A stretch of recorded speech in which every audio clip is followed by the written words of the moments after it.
Okay, we'll go ahead and get started. Good afternoon, everyone, and welcome to our program today. I am Heather Campbell, Curator of Museum Programs with the University Museums, and I am honored to introduce today's speakers. We have Martha Wright, who is Assistant Curator of Academic Programs and Public Engagement with the University Museums, as well as Matthew Houle, Curator of Collections. And I just want to note that due to the COVID-19 protocols on campus, our galleries are only open to the UR campus community by appointment. So today you will be virtually guided through the exhibition. Our exhibition is Crystals, Minerals from the Collection. It's currently on view at the Laura Robbins Gallery through December 5th. And if you're curious about our 360 gallery tours, we do have those available on our website at museums.richmond.edu. And if you go to the exhibition pages of our various exhibitions, you will find those gallery tours as we add them.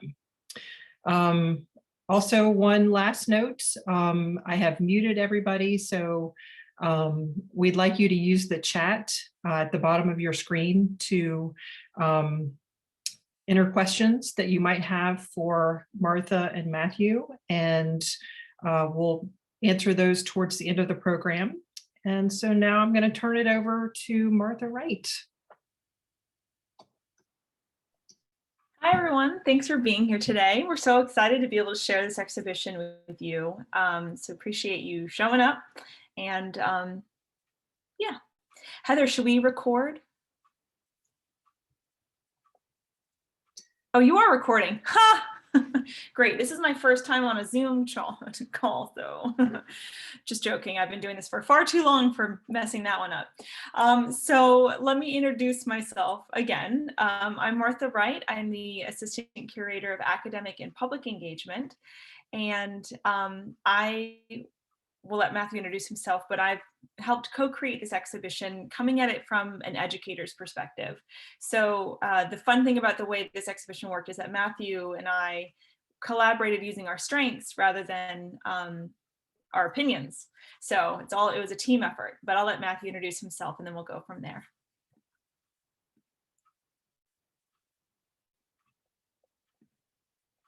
Matthew, you're muted. Yeah, no, shit, I had to be unmuted by Heather there. Hello, everyone. My name is Matthew Houle, and I'm the Curator of Museum Collections for the University of Richmond Museums, as Martha said, and a co-curator along with Martha Wright here for this exhibition.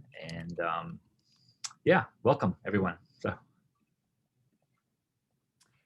So what we will be doing is kind of going over the concept of the show. How did we come up with it? How did we anchor it in the space? And then sharing a little bit of things that did not work to kind of keep it fresh and funky. So as I said, we were bringing our strengths to the table. So as an educator, I think a lot about how will the space be used by kids versus adults? I think about what information might they have before they show up versus what information they need to hear while they're here to make the field trip worthwhile for teachers or otherwise. But also how to be engaging in a story. How do we take crystals and we spin it into a story to make it engaging, educational, and enjoyable, the 3 E's that I just now made up. But that's the case, engaging, educational, and entertaining. So that way, when our students leave, they want to come back and they want to share with other people. For Matthew, crystallography, I think, is it fair for me to say this is something that of a passion for you? Yeah, I've really enjoyed, that's one of the major parts of the collection here. For those who have been here in the past, we have a very large, really outstanding mineral collection here. And we've talked, actually Martha and I have had this conversation multiple times over the years. We've wanted to have, typically with sort of introduction to mineralogy or crystals or things like that, we've done those verbally. We've talked about, though, putting this as a component in an exhibit and making it eventually as a permanent part, but we haven't really always had an exhibition which really dove into some of those just some of the basic things for students to know about crystals and minerals. And so we were using this opportunity, in addition to bringing out some really beautiful things and the arrangements that we did with color and whatnot. We wanted to have cover some basics for everybody as they came in, which we haven't traditionally done on the show. So in some ways, this is a hybrid kind of idea, the show, but it works. It's all in one space and it's seamless. So what I'm going to do is I'm going to share my screen and we are going to go on a virtual tour.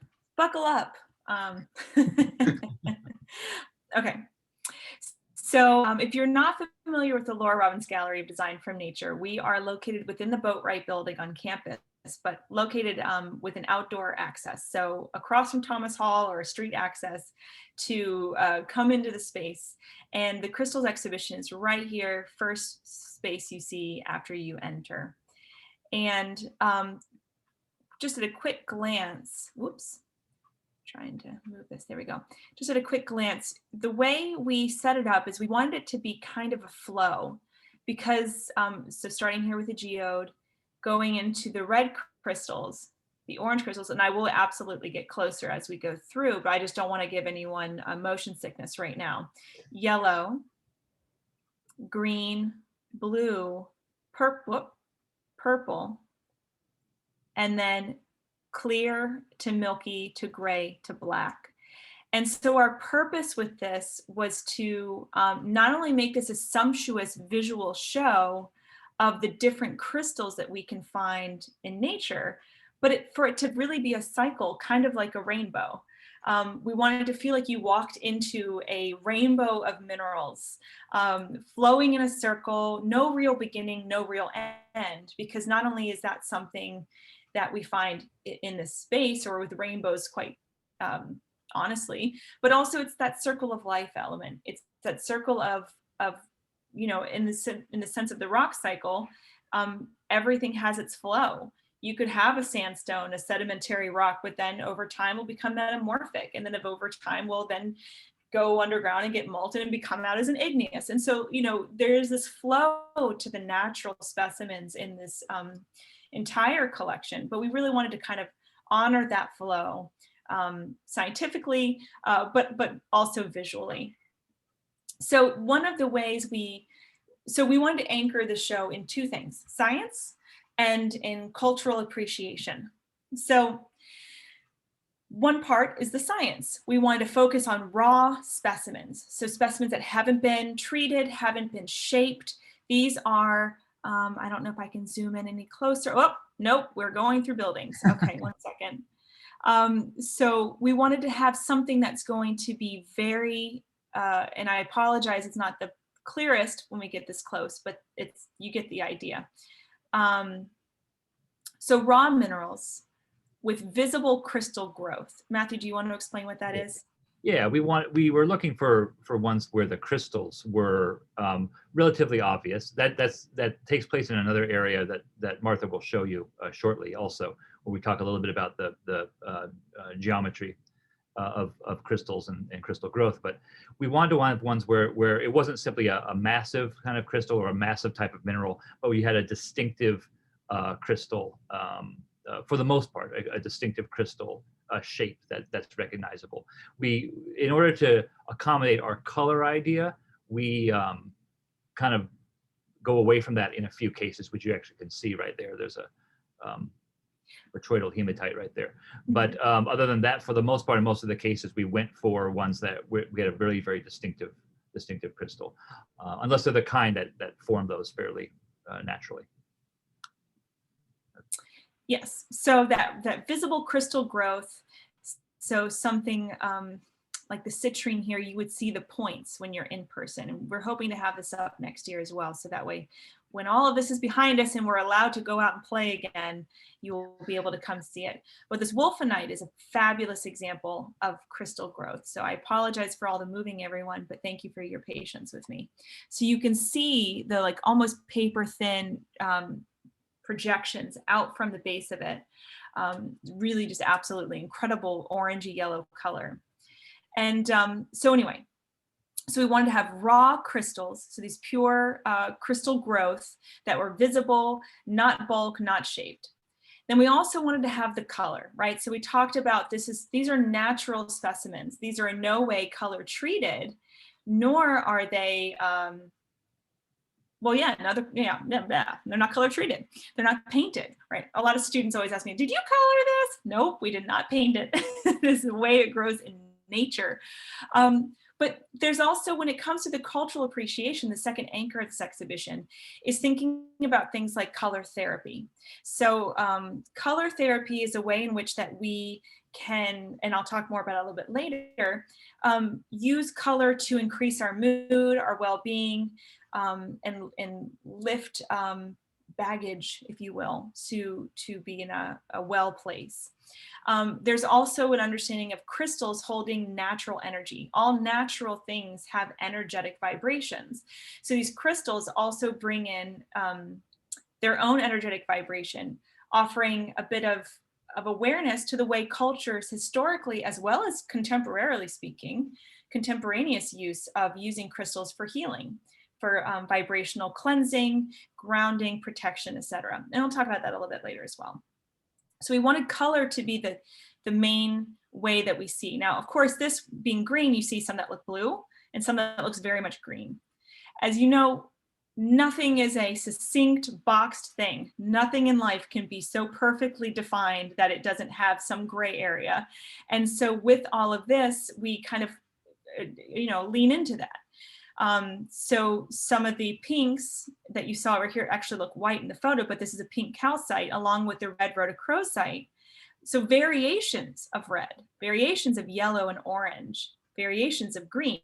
So while this one is very much of an aqua blue, it's the green that comes within the mineral of the crystal growth. So the mineral is going to be the parent, if you will, the crystal is going to be the growth out of that parent mineral, right? So it's all a mineral. Matthew, correct me if I messed that one up. But it's the green that's within the mineral chemical composition that kind of makes it that aqua blue. So we want it to be fun, like I said earlier, walking into a rainbow, but then also, we wanted to make sure we had the science. So I know Matthew had talked about that as well. So one part of, let me go this way. This is the blue, gorgeous, gorgeous. Here's some sodalite back here, some azurite. But we also honored the fact that, like I said, the color is a gray area, right? I mean, you have a general color, but it's no perfect definition. There's also minerals, plenty of them in the world, that have different colors within the same specimen. And not saying it's going to be a calcite and quartz of two different colors together, but there are some pure things like fluorite, or in this case, opal, and let's say elbite, tourmaline, that you have a transition of colors within the specimen. So you might see it go from yellow to purple. You might see it go from green to blue, or in the opal's case, a whole smattering of colors flowing together. So we kind of allude to that as well. Like these are not, it's not like when you see a crystal in real life, it's only going to be one color ever. And we also have on this other side, this geode. Let's see if I can get a better view of it. Probably not. My apologies. We have this geode to let us know, like, hey, crystals don't always grow out in the open like a tree, right? Crystals are going to grow in places like geodes where there are tighter areas, where there is this chemical deposition or I should say it again differently, where there's a deposit of chemicals, not chemicals, elements. Sorry about that. Oh my gosh, I'm rusty with the SOLs, people. There is a deposit of elements into a space. And then with heat and pressure and time, these elements mix into a mineral. You know what, Matthew, I'm going to stop. I'm going to stop with the science and I'm going to let you take over, but I'm going to go ahead and zoom over to the back cases so you can bring in the science stuff. Yeah, so that's all right. So what, just real quick on these are sort of our back wall cases, and you'll see what we've done here. We kind of broke this into a few different sections where we wanted to talk about mineral formation, again, in a real fairly general way for a student to be able to approach. And the different sort of chemical classes that you get. And that's what you're seeing here in this first door. You're seeing, I grabbed, we selected sort of 2 samples from each general grouping. For those of you familiar with it, I was using Nichols-Struan's classification. So I have some basic elements there at the beginning. That's sulfur there that you see on your screen at the one edge, and it's very hard to see with that small one. That's a diamond there in kimberlite right above it, or mostly above it. And then working through the different groups, the sulfides and oxides and sulfur salts and all these different kind of categories as you go down. So I wanted to show a real common example of a given grouping that's used by mineralogists, but then we also chose one that was kind of uncommon. Like that's in the center of the screen. It's a quartz there up on the top, and a ferberite below it for oxides. So we did that to sort of show how even though the last part of the chemical formula, the anion, can be the same in a lot of these things, what you get can be quite different in terms of what the mineral is and what the crystal looks like. And so that's why we chose that. We also wanted to cover, Martha, if you want to back out a little bit about how the crystals, about the shape this is still mineral classes here. You want me to go to that over there? Yeah, you can go to the end there. And then we also just talk a little bit about, again, not to go into too many details, but we talk about the sort of overall whoops, geometries. There you go. That's all right. It became monoclinic all of a sudden. Literally, the screen did. So we talk about the different geometries, the sort of basic groupings of the crystal forms that we have here. And I just chose a good example as best as we could for the crystal systems that we have. So that is what that is. Mm-hmm. I think the pyrite is a perfect example. Yeah. Because All right, you can see it so well on this I wanted something. I wanted something cubic, and we literally have for the isometric ones there on the side. Is it on the left of the screen for everyone? Yeah, some perfect cubes. Those are from Spain. It's a pyrite from Spain. And okay, and then you want to talk about this middle case as well? Oh yeah. This is kind of a continuation of the groups where we're talking a little bit about chemical classification there. Mm-hmm. Those are borates. I don't know what just happened. I'm so sorry. Borates and sulfides are right there. Again, just a couple of examples of each. Silicates at the end, right there. So it's just sort of again some of the general groups, and it's not something that we want to go in too much depth. I mean, this is meant to be. I think one of the things when you're making these shows, you want to be careful sometimes not to. You gotta be careful sometimes how much you're going to be writing. We didn't want to make it a textbook. We wanted to kind of do enough and give enough information to get people interested in it, and to talk about maybe ways that they could go and get more information later, rather than trying to put that all up in the show. Mm-hmm. Yeah. So. Right. So thank you for explaining that.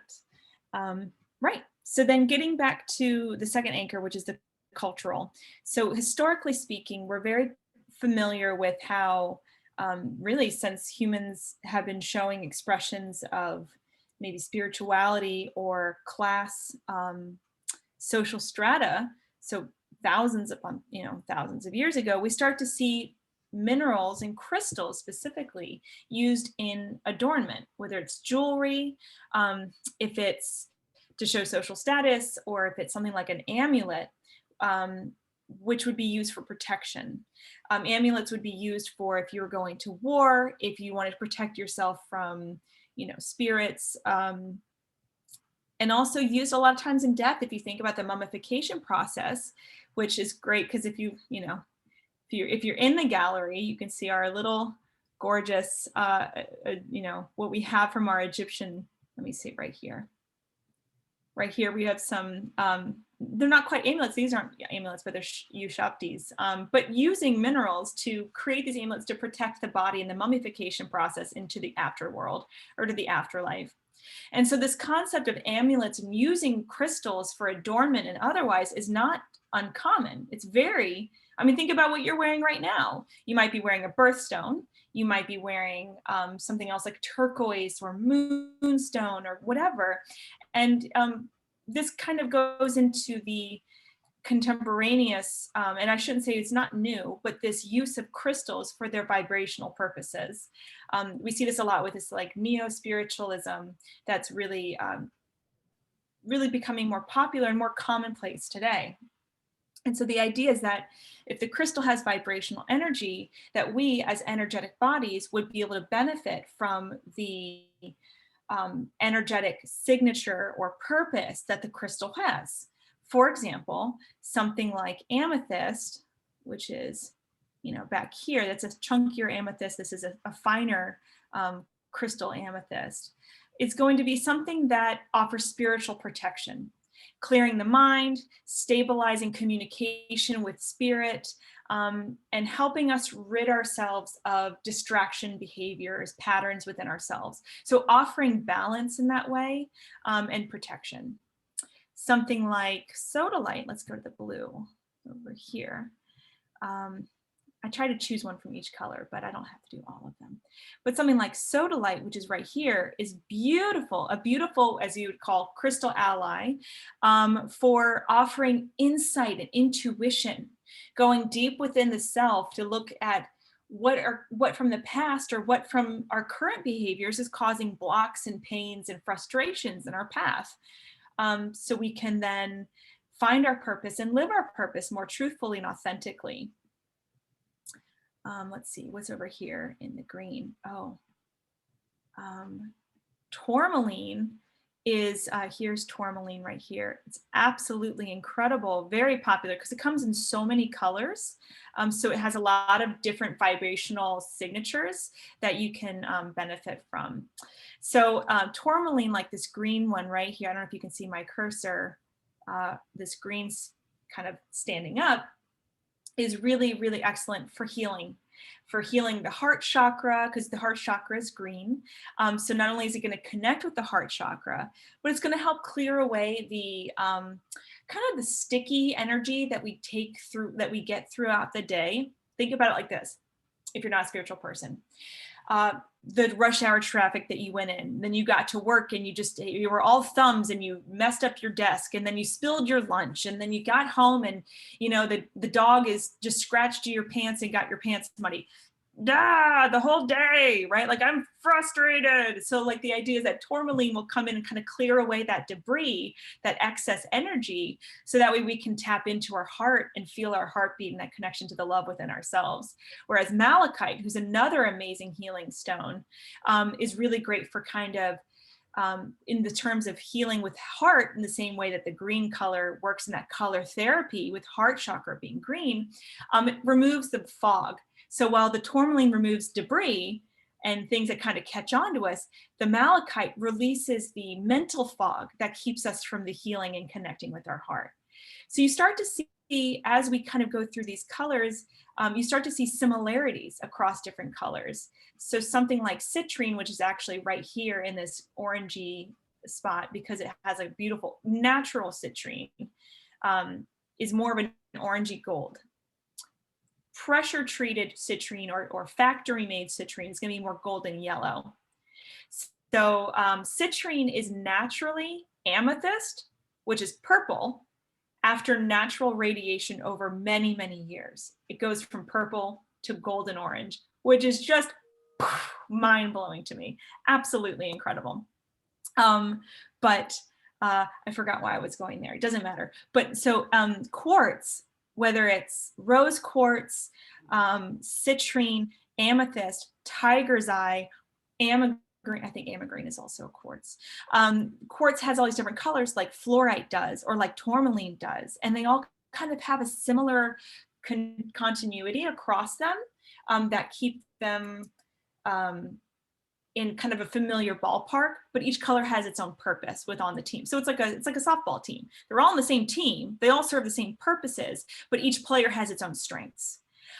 So something like citrine is really great for manifesting, bringing dreams to reality, while something like golden fluorite, which is here, is really great with kind of helping our mental, intellectual ability or focus align with our authentic action and purpose. So that kind of, it sounds different and it has a little bit of a different thing, but in the same way that all quartzes are a family, colors are kind of similar too. That's their own softball team, if you want to use that analogy.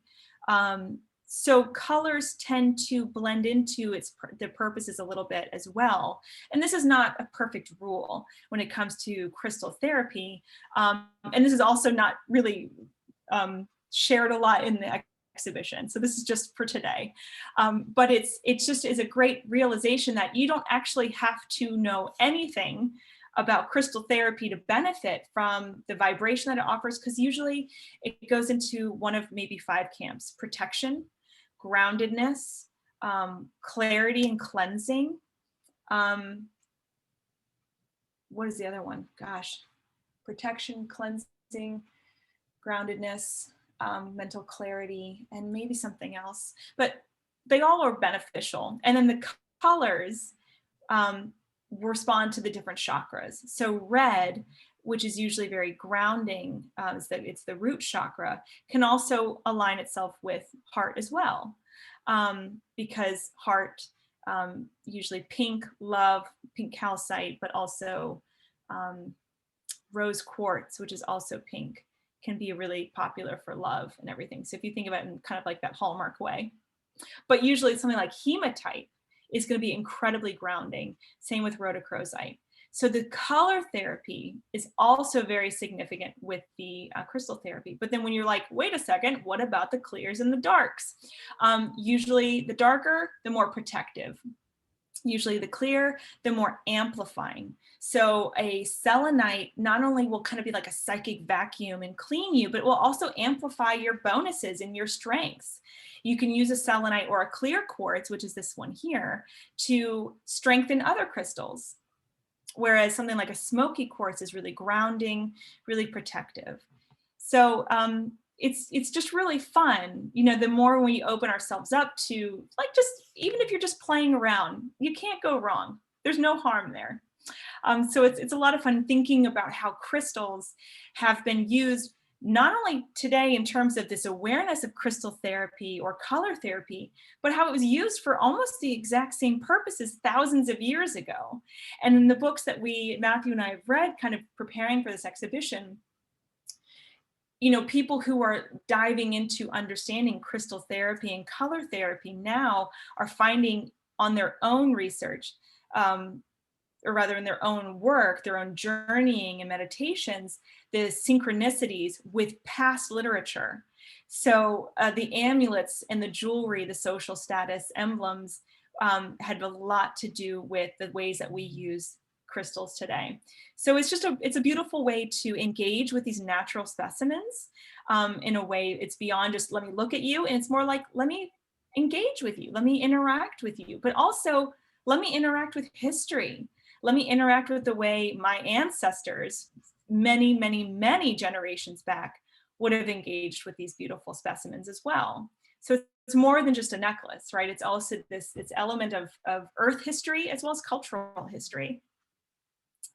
So that was just something fun that we wanted to make sure we included in not only today's talk, but very loosely in the exhibition. We didn't want it to be too spiritual woo-woo, so people coming in would be like, what is this?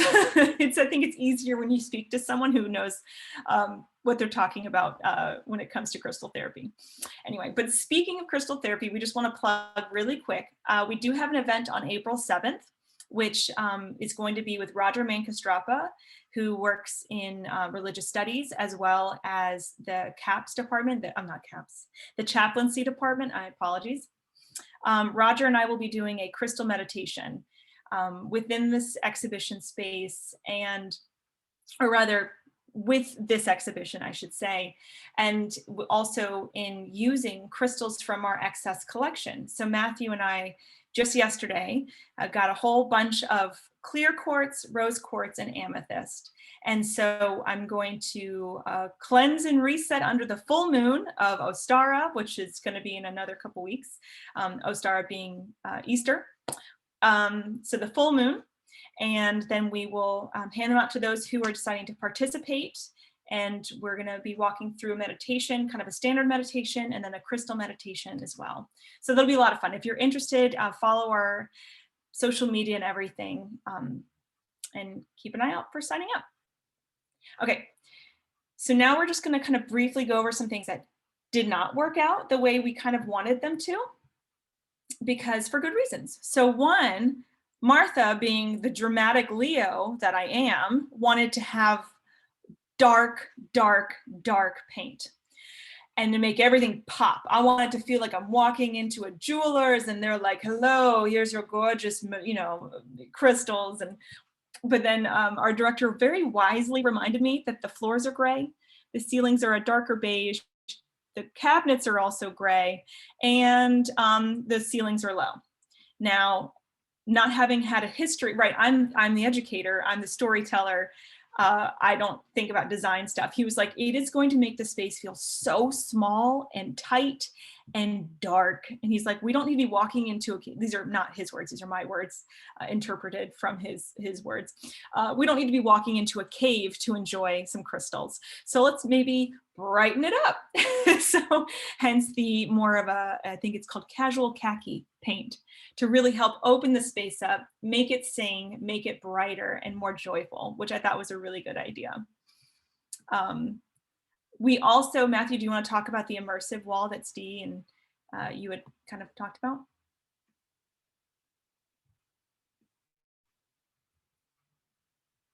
Or I can do it? Oh, yeah. Sorry about that. I was muted. I had to be unmuted. I had to be unmuted by Heather there. So, you were talking about the other challenges then? Yeah, the immersive den that we wanted to do. Yeah, we had this idea also, and a part of assembling an exhibit like this, we had obviously the this COVID situation, so it made it the whole process of doing this was a lot more, how do we want to describe it? A little bit more chopped up than we would normally do. We would be here a lot more often, and we would be investing a lot more time consistently physically here to do it. And we had some ideas of, I wanted to create a sort of a cave-like experience or an archway kind of experience with some of our larger minerals. We had talked about doing a quartz cave with quartzes from different parts of the country, actually of the world, either out here where you see where that case is right now in front, or in a nook that we have that's behind it. Yeah, there you go. That's hiding right there. We had talked about doing that kind of idea, but it was one of the things with just the simple limitations of time and resources because of the situation that we're in. We weren't able to complete that. So that's another exhibition concept for another time. So when we get back into it, we're hoping to do that. And also COVID reasons, we didn't want to be encouraging groups of people in small, tight areas, even though the crystals will cleanse away.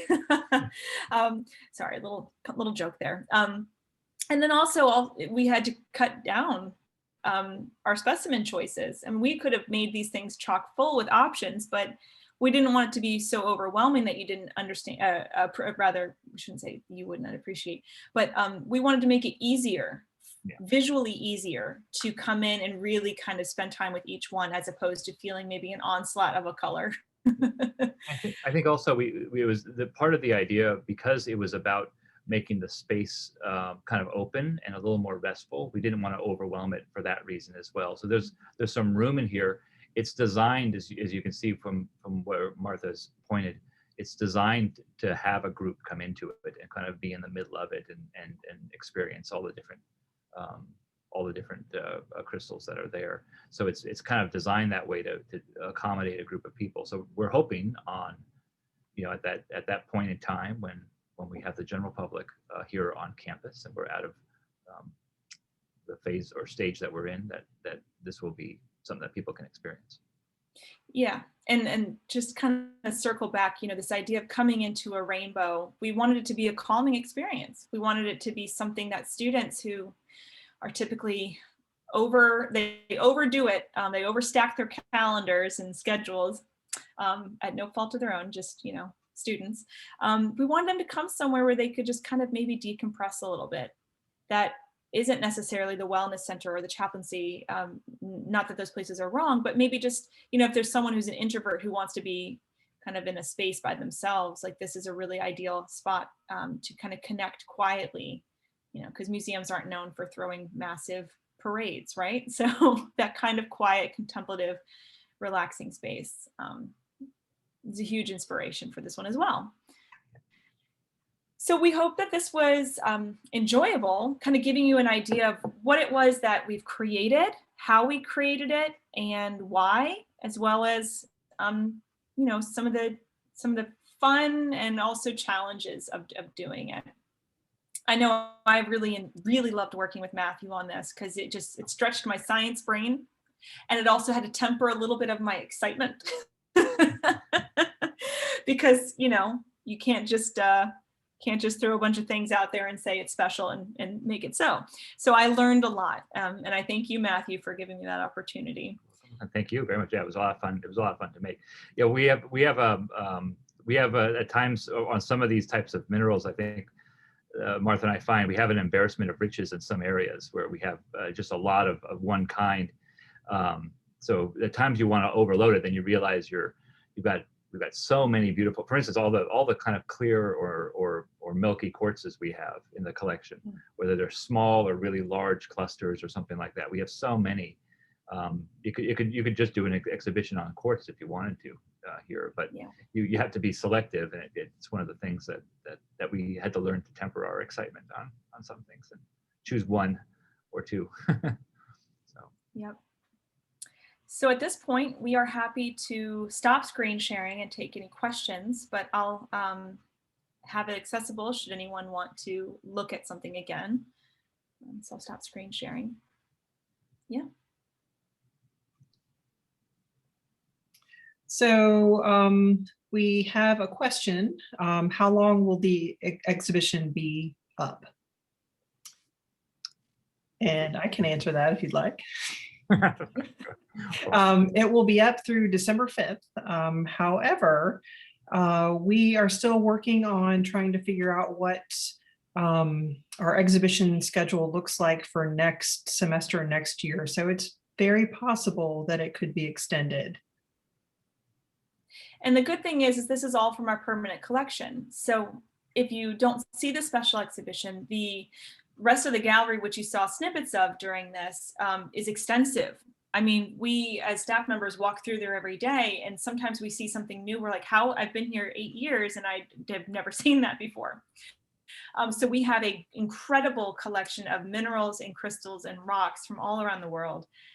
So if you miss it, we'd rather you would come see it, but I'm just reassuring you that we're always here, and it's a part of our collection. So John asks, where did the specimens come from? All from UR? Yes. Go ahead, Matthew. Yeah, they're all from the University of Richmond's permanent collection. We haven't borrowed anything for this show.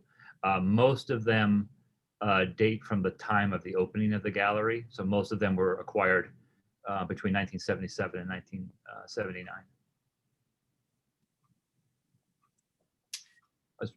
Or do you mean also where they came from in terms of the world? Like this? I think that's the question. Yeah. Oh, that's okay. Yeah. Oh, sorry about that. Yeah.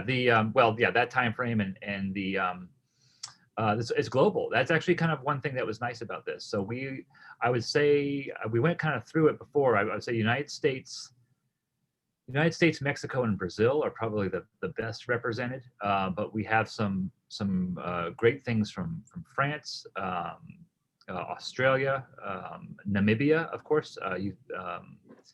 South Africa, which you see behind Heather there, that rhodochrosite. And behind me, this fluorite from Cumbria in England. So it's a global, pretty global. So yeah, Japan, Turkey, Afghanistan. There's a lot of different countries represented. So Matthew, Laura asks if the Virginia Rocks and Minerals, will that exhibition be coming back anytime?